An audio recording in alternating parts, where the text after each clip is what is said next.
네, 안녕하십니까. 립바른 소리의 백미란 아나운서입니다. 서울시의 법인 택시 운전자 처우 개선 문제를 둘러싼 이견으로 택시 요금 인상 시기가 내년 2월 이후로 넘어갈 것이라는 전망이 나왔었는데요. 12월 서울시와 법인 택시 업계가 다음 요금 인상 때까지 수입 증가분 일부를 택시기사 월급에 반영하기로 합의한 데에 따라 서울택시 기본요금은 2013년 10월 2,400원에서 3,000원으로 600원 올린 뒤 5년간 동결된 상태로 현재 3,000원인 서울택시 기본요금이 연내 3,800원으로 인상될 가능성이 커졌습니다. 서울시에 따르면 이날 법인택시회사 254개가 가입된 서울시 택시운송사업조합은 송파구 교통회관에서 법인택시 대표이사 간담회를 열어 기본요금 인상 이후 택시기사 처우 개선 방안에 합의하면서 우선 법인택시회사는 택시요금 인상 이후 6개월간 납입기준금을 동결하기로 했습니다. 찬납금 인상이 가능해지는 6개월 후에는 요금 인상분의 80%를 택시기사 월급에 반영하기로 했습니다. 다만 산납금 6개월 동결 이후 이뤄지는 임금 단체 협약대 노동조합과 합의할 경우 택시기사에게 돌아가는 요금 인상분 비율을 조정할 수 있다는 조건을 붙였는데 노사 협상으로 이를 80% 이하로 낮출 수 있게 한 것입니다. 서울시는 조만간 서울시 의회에 택시 기본요금을 3,800원으로 올리는 방안을 제출할 예정입니다. 심야 할증 기본요금은 3,600원에서 5,400원으로 인상되는 방안이 유력합니다. 단거리 승차 거부 방지를 위해 심야 기본요금 거리를 2km에서 3km로 연장하고 심야 할증 적용 시간은 오후 11시로 앞당겨 적용합니다. 공군 전투기의 작전 반경을 획기적으로 늘려줄 공중급 6기 1호가 12일 우리나라에 도착했습니다.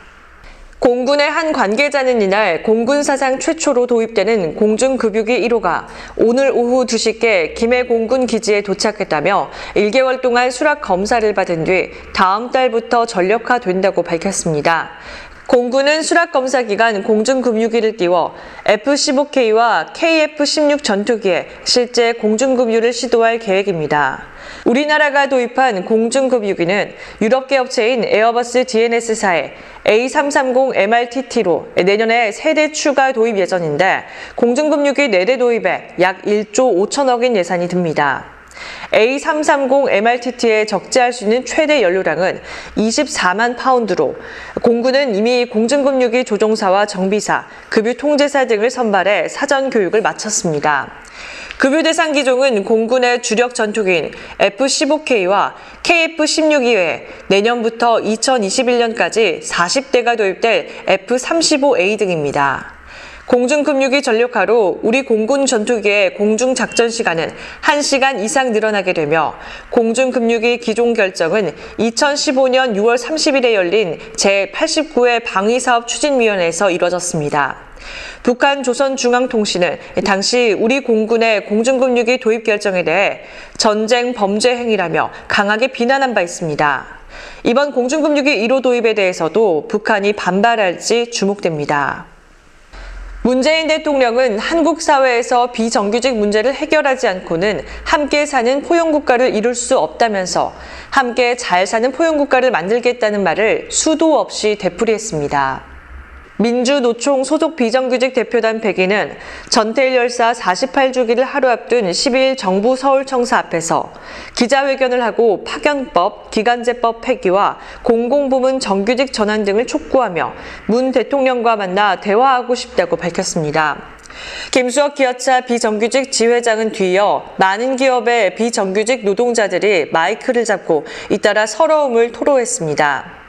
대통령은 당선 이후 재벌 총수를 청와대에 불러 만찬을 했지만 비정규직 노동자들은 단 한 번도 만난 적이 없다며 13일 오전까지 만남에 응할지 답해줄 것을 청와대에 요구했습니다. 비정규직 노동자의 집 이사장인 조현철 신부는 문 대통령이 취임 후 인천공항을 찾아가 공공부문 비정규직 철폐를 외쳤을 때 많은 사람들은 그곳에서 함께 사는 희망을 봤지만 어느새 그 희망은 환멸과 실망이 돼버렸다고 비판했습니다. 정부가 내놓은 대책이 하나같이 비정규직 노동자의 상황에 반하고 기업과 자본의 입장을 대변할 수 있을지 납득할 수 없다며 정부의 대책을 본 비정규직 당사자들이 진정성을 느끼지 못하는 것이 가장 큰 문제라고 지적했습니다. 오후 3시 30분께 청와대 사랑채 인근에 도착한 대표단은 청와대 시민사회 수석실에 자신들의 요청서를 전달하겠다며 청와대 방향으로 진입하려다 경찰과 2시간 가까이 대치했습니다. 미국과 중국의 무역 전쟁으로 한국이 직격탄을 맞고 있다는 금융당국의 분석이 나왔습니다.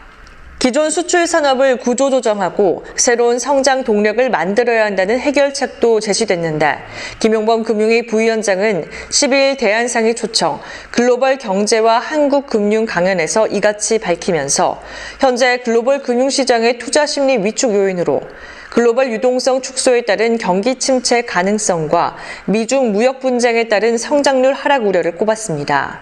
미국이 앞으로 3번 정도 금리를 더 올리면 기준금리가 미국의 중립금리보다 높아져 경기 침체를 불러올 수 있다는 우려가 있다고 소개했습니다. 미중 무역 분쟁은 미국과 중국의 패권 다툼으로 규정하면서 환율 분쟁을 비롯한 전면전으로 이어질 가능성을 배제할 수 없다고 경고했습니다. 한국의 경우 무역 분쟁의 부수적 피해로 직격탄을 맞은 그라운드 제로와 같은 상황이라고 비유했습니다.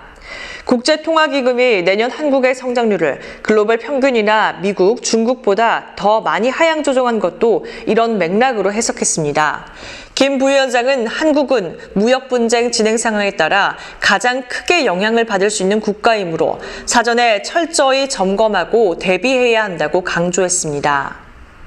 6.13 지방선거 과정에서 발생한 공직선거법 위반 사건의 공소시효를 한 달을 남겨놓고 검찰 수사가 막바지로 향하고 있습니다. 경남 18개 시군 단체장 중 10일 기준으로 공직선거법 위반 혐의로 재판에 넘겨진 단체장은 김일권 양산시장이 유일한데 울산지검은 최근 선거운동 과정에서 허위 사실을 유포한 혐의로 김일권 시장을 불구속 기소했습니다. 김 시장 외에 재판에 넘겨질 시장 군수가 더 생길 가능성이 있습니다. 검찰은 김 시장 외에 6.13 지방선거로 당선된 현직 시장 군수 7명을 공직선거법 위반 여부를 수사 중인데 재판에 넘겨질 시장 군수가 더 생길 가능성이 있습니다. 허성무 창원시장, 허성곤 김해시장, 송도근 사천시장, 이선두 의령군수, 강석주 통영시장, 박일호 밀양시장, 구인모 거창군수 등 7명입니다. 허성무 창원시장은 당내 시장 후보 경선 과정에서 불거진 권리당원 명부 유출 의혹에 관여한 혐의를 받고 있는데 당시 허 후보와 경쟁했던 한 예비후보 측은 허 시장과 가까운 것으로 알려진 창원시 지역위원장 1명이 권리당원의 전화번호를 확보해 불법으로 권리당원들의 지지 후보 성향을 파악하는 여론조사를 했다며 허 시장까지 공직선거법 위반 혐의로 고발한 바 있으며 6.13 지방선거의 선거법 위반 공소시효가 한 달 남은 현재 경남의 많은 지역 단체장들이 노심초사하고 있는 현실입니다. 날씨입니다. 안개로 인한 교통사고의 치사율은 맑은 날보다 4배 가까이 높다고 합니다. 지금 내륙을 중심으로 안개가 짙게 끼어 있습니다. 안전거리를 충분히 유지하시고 감속 운행하시기 바랍니다. 다행히 깨끗한 동풍이 불어들면서 미세먼지 농도는 보통 수준을 보입니다. 오늘 구름의 양이 많겠고 밤까지 빗방울이 살짝 떨어지는 곳도 있겠습니다. 창원 8도, 밀양은 5도에서 출발합니다. 낮 최고 기온은 창원 16도, 함안은 17도로 평년과 비슷하겠습니다. 수능이 코앞으로 다가왔습니다. 크게 벌어지는 일교차에 주의를 잘해서 옷차림하시기 바랍니다. 지금까지 립바른 소리였습니다. 시청해주신 여러분 고맙습니다.